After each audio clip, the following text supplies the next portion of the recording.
10장은 다시 이제 어떤 역사 언어로 돌아옵니다. 애가 비유, 속담, 수수께끼 이런 양식으로 이제 쭉 말씀하다가 이제 다시 이제 역사적인 어떤 그런 말씀으로 그런 메시지 전달 방법으로 돌아오는 거죠. 1절에 보니까 7째 해 5대 날 14째 날에 요거는 이제 부름받은 지 2년 되었을 때 이때 591년 기원전 요때입니다. 이제 한 4, 5년 있으면 남유다는 멸망합니다. 이제 장로들이 여기서 장로들이라는 것은 포로, 지금 에스겔은 지금 포로인들 가운데 지금 거하고 있고 그들 가운데 말씀을 전하고 있거든요. 이게 다 포로들입니다. 그래서 포로 가운데 지도자들이 생겼고 이 지도자들이 이제 장로입니다. 예, 그래서 이제 장로들이 에스겔에게 여호와께 이제 물으러 온 거죠. 시간은 지금 가고 있는데 어떻게 될 거냐. 근데 여러분 물으러 왔는데요. 하나님은 답하지 않습니다. 왜냐? 그들이 들어야 될 말이 있습니다. 먼저 들어야 돼요. 듣고 나서 이게 물을 만한 건지 물으면 안 되는 건지. 그러니까 자기도 모르면서 자꾸 우리는 묻는다니까요. 하나님 앞에. 예, 내 형편이 어떤지. 그래서 하나님은 그들에게 답하지 않고 질문에게 관심이 없습니다. 지금 너희들이 어떤 형편인가 그걸 지금 말씀하고 있는 거죠. 자, 그래서 이제 반역의 역사가 쭉 되는데 이제 애굽에서의 반역입니다. 그래서 배교의 역사를 애굽 시절부터 추적해 들어가는 경우는 이것이 유일합니다. 예, 그래서 그들은 애굽에서는 잘 살았는가 이거죠. 그러니까 출애굽할 때 그때만 우리가 알지만 실제로 그 430년 동안 애굽에 있을 때 이들은 잘 살았느냐는 거예요.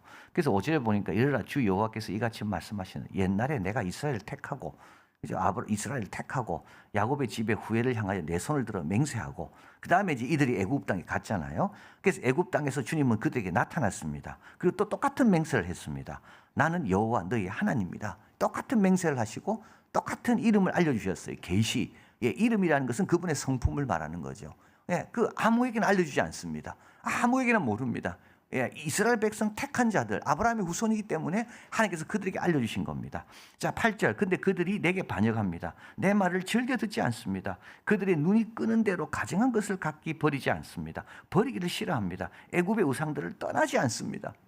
계속 찰싹 달라붙어 있어요. 내가 말하기를 내가 애굽 땅에서 그들의 나의 분노를 쏟으며 그들에게 진노를 이루리라.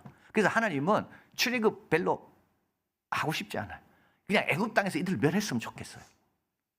그래서 우리는 출애굽하면 이스라엘 백성이 굉장히 믿음을 잘 지켜서 출애굽 그렇지 않습니다. 예, 하나님은 출애굽 시키고 싶지 않습니다. 근데 아브라함에게 한 약속과 맹세가 있기 때문에 이들은 이제 출애굽 시키는데 10가지 재앙도 보여주시고 놀라운 축복을 다 주십니다. 예, 근데 이들은 그게 자격이 있어서인가? 그렇지 않습니다. 9절. 그러나 내가 그들을 거주한 이방인 눈앞에 그들에게 나타나 그들을 애굽 땅에서 인도하여 내었나니 이는 내 이름을 위함이라. 내 이름을 이방인의 눈앞에 더럽히지 아니하려고 그들에게 행한. 지금도 우리에게 은혜와 자비를 베푸는 이유는 뭘까, 여러분? 우리가 예수 믿는 거 주위 사람 알거든요.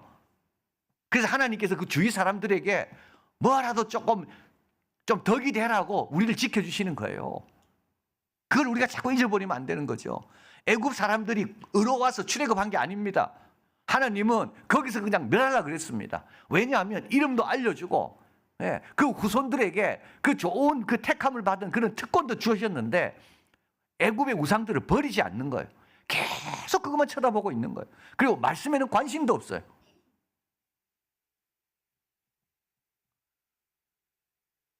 자, 출애굽의 역사를 경험한 이들은요, 의로워서가 아닙니다. 하나님이 이방인의 눈에 비치는 여호와 이름을 위해서. 자, 그 다음에 광야입니다. 10절. 그러므로 내가 그들을 이제 애굽에서 데리고 나왔습니다. 광야에 이르게 합니다. 자, 사람이 준행하면 그런 말미암아 삶을 얻을 내 율례 10계명 주셨죠. 규례 여러 가지 계명을 주셨습니다. 또 내가 그들을 거룩하게 하는. 여러분 이제 거룩이란 말이 나올 때마다 세 가지를 기억해야 됩니다. 거룩이란 말을 나올 때마다 세 가지를 기억하세요. 하나는 임재, 영광, 뜻입니다. 그걸 위해 구별된 겁니다. 그러니까 하나님께서 거룩히 하셨다는 말은 내가 거기 머물고 싶다는 겁니다. 임재. 그리고요, 내 영광을 위해서 사용하고 싶다는 거고 하나님의 뜻을 위해서 성별. 그래서 안식일은 하나님의 뜻을 위해서 구별된 날. 성전은 하나님께 예배를 드리기 위해서 구별된 곳. 그런데 그 성전이 어떤 곳입니까? 임재와 영광과 뜻인 거죠. 그래서 여기서 구별하셨다는 말을 들을 때마다 여러분, 하나님께서 우리를 구별했다는, 거룩하게 하셨다는 말을 들을 때마다 하나님은 나와 함께 거하기를 원하시고, 그 나를 통해 하나님의 뜻을 이루기를 원하시고, 그리고 하나님의 영광의 도구가 내가 돼. 이 세 가지를 꼭 기억하셔야 돼요. 그럼 이제 거룩이란 말이 나올 때마다 내 마음에 확 떠오는 겁니다. 내가 거룩하니 너희도 거룩하라. 이 말은 뭐죠? 내가 임재할 수 있는 그 모습이 되라는 겁니다. 내가 그곳에 거하고 싶은데 임재, 하나님의 영광, 하나님의 뜻, 그게 거룩입니다. 자, 그래서 그들을 거룩해 하는, 그죠? 하나님이 그곳에 함께하고 또 그들을 통해서 하나님의 일을 이루시고 또 하나님의 영광을 드러내는, 그렇게 하는 여호와인 줄 알게 하려고 뭘 주셨다고요? 안식일을 주셨다는 것. 자, 그래서 광야는 어떤 곳이냐? 여러분, 광야는 애굽의 모든 것을 벗는 곳이 광야입니다. 그래서 광야 40년 동안 이들은 애굽에 익숙했던 모든 풍습, 언어, 생각 이런 것들을 다 벗는 것이 광야 시간입니다. 그리고 하나님은 그 광야에 벗으라고만 하지 않죠. 또 입으라고 말하죠. 계명을 주시는 겁니다. 그 계명이 어떤 계명이라고요? 사는 계명입니다. 그 계명을 지키면 삽니다. 순종하면 에덴으로 돌아갑니다. 이 뱀의 말을 듣지 말고 타인의 음성을 듣지 말고 그저 하나님의 음성이 힘들어도 순종하고 붙잡으면 아멘하면 어떻게 된다고요? 내가 그 에덴으로 돌아간다고요. 그래서 하나님 주신 겁니다. 내 안식일을 주어 그들과 나 사이에 표징을 삼았다. 여러분, 우리가 하나님의 자녀이고 하나님의 백성이 표징은 뭡니까? 다른 게 아니죠. 예배고 주일날 교회 오는 거고, 우리 과거 시험 합격시키려고 무조건 3살부터 공부시키는 그런 삶이 아니라 모세의 부모처럼 숨겨서 바로의 명령 무서워하지 않고 너 신앙부터 배워라, 너 교회부터 가라, 너 기도하고 복과 화는 과거에 급지 않은 게 주는 게 아니라 복과 화는 우리 하나님이 주신다. 이게 표징입니다. 이게 표징. 그 주일날 산에 놀러 가는 사람하고 교회 오는 사람하고, 교회 오는 사람이 표징이라니까요. 아, 하나님을 믿는 사람의 표징. 이게 안식일입니다. 자, 안식일은 자연을 기초한 이유도 달력과 다릅니다. 이유도는 달과 달이죠. 다 달력 아닙니까? 달, 해, 해가 아니고 달, 보름, 보름, 또 뭡니까? 금음, 다 이게 달로 잘란 겁니다. 달력이에요, 달력. 그런데 우리 출애굽하면서부터 달력이 없어지고 일주일 단계, 주님의 창조의 주기. 이 놀라운 겁니다. 지금 우리는 주님의 창조의 주기에 맞춰서 주일날 교회 오고 월요일부터 일하고, 이 창조의 주기입니다. 이 얼마나 귀한 날인지 모릅니다. 그래서 우리는 오늘날 달을 보고 하루하루를 지내는 게 아니라 이 창조하신 주님이 만드신 이 날을 우리가 기뻐하면서 감사하면서 이 날의 주관자이신 하나님을 바라보며 하루하루 보내는 거죠. 이게 다른 겁니다. 자, 그래서 안식일은 다른 열방과 이스라엘을 구분하는 증표고, 안식일은 언제부터 시작됐습니까? 해방의 역사와 함께 시작됐거든요. 창조와 해방. 그래서 우리는 안식일을 지키는 거예요. 너무 중요한 날이에요. 그러니까 죽음과 죄에서 해방, 부활의 날. 그래서 이 안식일을 함부로 보내면 안 되는 거예요. 이게 표징이라니까요. 내가 해방되었고 내가 하나님의 자녀고 이 모든 역사를 주관하는 분이 하나님이라는 것을 나는 주일날 교회 오면서 어떻게 됩니까? 주위 사람들에게 선포하는 겁니다. 그런데 안식일을 크게 범하는 거예요. 어디서요? 광야에서요.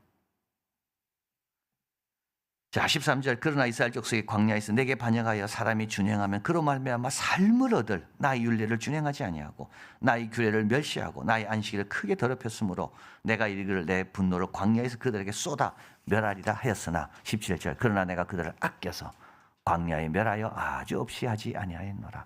자, 택하셨습니다. 구해내셨습니다. 거룩히 하십니다. 율법을 주심으로, 안식일을 주심으로. 그리고 반역하는 자에 대해서 주님은 어떻게 됩니까? 제한적으로 심판하십니다. 왜? 살려놔야 그 다음에 또 어떻게 돼요? 열방에 하나님의 역사를 증거할 자들이거든요. 자, 그 다음에 이제 가나안 땅으로 들어갔습니다. 내가 내 손을 들어 그들의 주기로 맹세한 땅 그들을 인도하여 드렸습니다. 참 자격 없는 자들이죠. 출애굽부터 자격이 없습니다. 출애굽부터 자격 없습니다. 그런데도 하나님은 어떻게 됩니까? 이들을 택한 이유가 있거든요. 그걸 위해 이들을 계속 살려주시는 거예요. 제한적으로 조금씩 계속 살려주시는 거예요. 그들이 높은 산과 모든 무성한 나무를 보고 거기 제사를 드리며 분노. 이거 다 뭡니까? 그 사람들이 하는 걸 따라가는 거예요.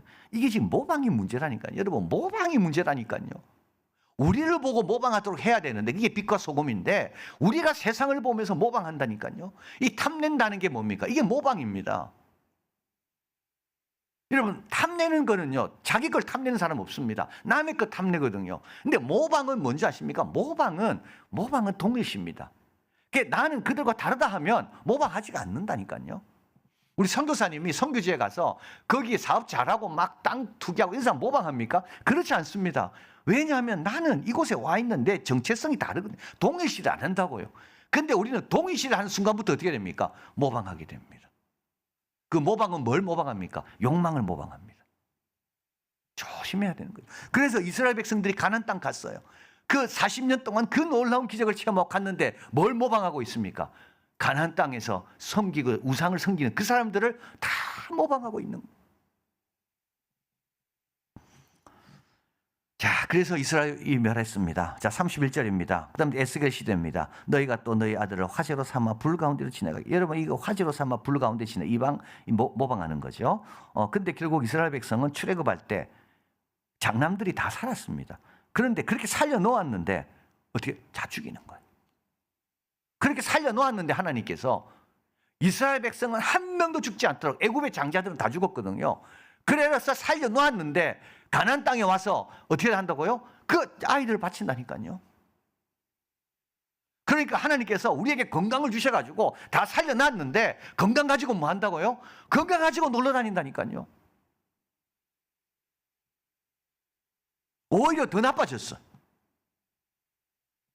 오늘까지 너희 자신을 우상으로 말미암아 더럽히나. 오늘까지입니다. 지금까지입니다. 그런데 뭐 하나님 앞에서 뭐 말씀 듣겠다고요? 지금 우리가 지금 이 포로 생활이 언제 끝나냐고 그게 궁금한 게 아닙니다. 지금 이들에게 더 심각한 것은 지금까지도 우상으로 말미암아 더럽혀져 있습니다. 너희가 내게 묻기를 내가 용납하겠느냐? 저 사람 어떻게 되겠습니까? 묻기를 하나님 용납하냐? 너희가 더럽혀져 있다고요 지금. 자, 그리고 나서 34절 35절 능한 손과 편팔로 분노를 쏟아 너희를 여러 나라 나오게서 하게 하고 이제 흩어진 여러 지방에서 다시 주님께서 부르십니다. 그리고 여러 나라 광야에 이르러 거기서 너희를 대면하여 심판하되. 다시 광야가 필요한 거죠. 다시 포로로 갔다가 다시 광야가 필요한 거예요. 37절 내가 너희를 막대기 아래로 지나가게 하며 언약의 줄로 매려니와. 자, 양떼를 세거나 11조 혹은 도살할 양을 위해서 선별하는 것이 막대기 아래로 지나가게 하는 겁니다. 그래서 막대기 아래로 지나가게 하는 것들을 하나님께 바치는 거죠. 막대기가 그 기준인 겁니다. 잡초를 제거하는 겁니다. 여러분 꼭 모두가 새 출애굽하는 게 아니라는 뜻입니다. 막대기 아래로 지나가면서 언약을 맺는 그들만 어떻게 된다고요? 새 출애굽이 된다는 거예요. 그러니까 광야 40년을 보냈지만 다 가나안 땅 들어간 게 아니잖아요. 여호수아와 갈렙만 그 세대는 들어가고 그 다음에는요 거기서 난 사람만 들어갔다고요. 40절 주 여호와의 말씀이니라. 이스라엘 그 땅에 있어서 내 거룩한 산. 또 거룩입니다. 자, 거룩이란 말은 뭐라고요? 하나님의 임재와 영광과 뜻을 위해서 구별됐다는 게. 그래서 거룩한 산은 어떤 산입니까? 하나님의 임재, 하나님의 영광, 하나님의 뜻을 위해서 구별된 산이 거룩한 산. 거룩한 집, 우리 집은 거룩한 집. 하나님의 영광, 하나님의 임재, 하나님의 뜻을 위해서 구별된 집. 거룩한 시간, 예배 시간. 거룩한 찬양, 성가. 하나님의 임재, 하나님의 영광, 하나님의 뜻. 그래서 우리가 기도할 때 하나님 내 찬양이 거룩하게 돼. 이 말은 뭡니까? 하나님의 영광만 드러내고 하나님의 임재 가운데 부르고 어떻게 해요? 하나님의 뜻의 통로가 돼. 이게 거룩한 찬양이에요. 자, 그래서 거룩한 산, 곧 이스라엘 높은 산에 다 나를 섬기리니 거기서 내가 그들을 기쁘게 받을지라. 거기서 너희 예물과 드리는. 그래서 하나님께서 이제 새 출애굽을 회복합니다. 내가 너희를 인도하여 여러 나라 가운데 나오게 하고 너희가 흩어진 여러 민족 가운데 모아낼 때 내가 너희 향기로 받고 내가 또 너희로 말미암아 거룩함을 여러 나라 목전에 나타낼 것이다. 이게 하나님의 뜻이라고요. 그래서 참으시는 겁니다. 아브라함에게 말씀하셨습니다. 땅의 모든 족속이 너로 말미암아 복을 얻으리라. 그 아브라함이 귀한 겁니다. 아브라함은 모든 민족이 나를 통해 복을 주시는 하나님의 뜻을 알고 자기를 거기에 드린 거예요. 그냥 아브라함은 거기에 자기를 드렸다고요. 모방하지 않았다고요. 주위 사람들은 어떻게 살까? 나그네로 살았다고요. 장막에 거하면서 뭐를 위해서? 이상을 바친 게 아닙니다. 아브라함은 이삭을 바치기 전에 자기를 거기에 올려드린 겁니다. 뭐를 위해서요? 모든 민족이 복받도록 나를 택하셨구나. 출애굽기 19장 6절 7절 세계가 다 내게 속하였느니 너희가 내 말을 잘 듣고 내 언약을 지키면 너희는 모든 민족 중에 내 소유가 되겠고 너희가 내게 대하여 제사장 나라가 되며 거룩한, 또 거룩 나오죠. 영광 임재 뜻, 거룩한 백성이 되리라. 너는 이 말을 이스라엘 자손에게 구하라. 하나님은 지금 제사장을 찾고 계시는 거예요. 그래서 또 참고 또 참고 하나님께서 제사장 될 사람들을 또 기다리시고 또 참는 겁니다. 하나님의 큰 뜻을 위해 우리가 구별되었다 하는 것을 늘 기억해야 됩니다. 늘 기억해야 됩니다. 하나님의 큰 뜻을 위해서 눈에 보이는 거 자꾸 따르려고 하지 마시고요. 하나님의 계명만이 참된 자유와 참된 생명을 줍니다. 너희는 값으로 산 것이 되었으니 사람들의 종이 되지 마라 그랬잖아요. 너희는 값으로 산 것이 되었으니 사람들의 종이 되지 마라. 어저께 홍정란 선교사님이 와서 저한테 이야기하는데 그 이브 사냥이라는 그 학생이 있었습니다. 청년. 근데 이제 이브 콤보가 이브 사냥, 이브는 이름이기 때문에 형제가 아닙니다. 예, 이브 콤보는 뭐 좀 잘생기고 아주 뭐 좀 똑똑하고 그래서 하여튼 외국에서 우리 선교사님이 손님들이 오면 걔가 탁 안내하고 그랬어요. 예. 근데 걔는 지금 브라질 선교사로 가 있고. 근데 이브 사냥이라고 있어요. 이브 사냥은 좀 이렇게 좀 이렇게 스마트하지 못했다 그래요. 그게 제 참 저래가 되겠나 하고 저 주님을 위해서 뭐 쓰임 받겠나? 아닙니다, 여러분. 네? 시골, 그 시골에 가서 감비아의 중에 또 시골에 가서 교회를 개척하며 돌아다니며 부흥회를 열고. 근데 그 힘의 비결이 어디 있나? 선교사 도움을 안 받는다는 겁니다. 선교사 도움을 안 받는다. 하나님만 의지하니까 힘이 나타나는 거예요. 하나님만 붙들 때 그를 통해 하나님 역사하시는 거예요. 그래서 어저께 선교사님이 그 사진도 보여줘. 그 딸이 그렇게 돈이 없는데, 여러분 교회 건축을 해야 하는데 돈이 없잖아요. 옛날에는 성사이 다 도와줬거든요. 성사 도움 안 받아. 나는 이제 주님만 바라본다. 그래서 교회 건축 어떻게 하는가? 네 분이 흙을 빚어가지고 벽돌을 만들어서 그래 교회 건축하는 거예요. 그러니까 하나님이 그 가운데 임하시는 거예요. 그러니까 영광 받으시고 그를 통해 기적이 일어나게 하시는 거예요. 그 딸이 그 서부 아프리카에서 무슨 거만 공부했는데 1등 했대. 1등. 그래가 막 컨그레츄레이션 하고. 여러분 두리번 해가지고는 무슨 능력이 나타나고 거기에 무슨 은혜가 있겠습니까? 말씀만이 우리를 살릴 겁니다. 말씀만이 참된 위로가 되고 말씀만이 참된 힘이 됩니다. 하나님께서 우리를 부르신 큰 뜻. 그래서 또 참고 또 참고 또 참으신다. 애굽에서부터 지금 포로로 와 있는 지금까지도 하나님은 참으시고 그를 통해 하실 일을 하나님은 계획하고 계신다. 이걸 기억하시고 말씀 잘 지키시고 하나님과 우리의 표정, 내가 하나님 백성이라는 표정은 뭐 성공, 잘되고 뭐 그게 아닙니다. 그거와 상관없습니다. 하나님과 나와의 표정은 계명이요 말씀이요 안식일이다. 잘 지켜서 주님으로 충만하고 주께 영광 돌리는 우리가 되길 바랍니다.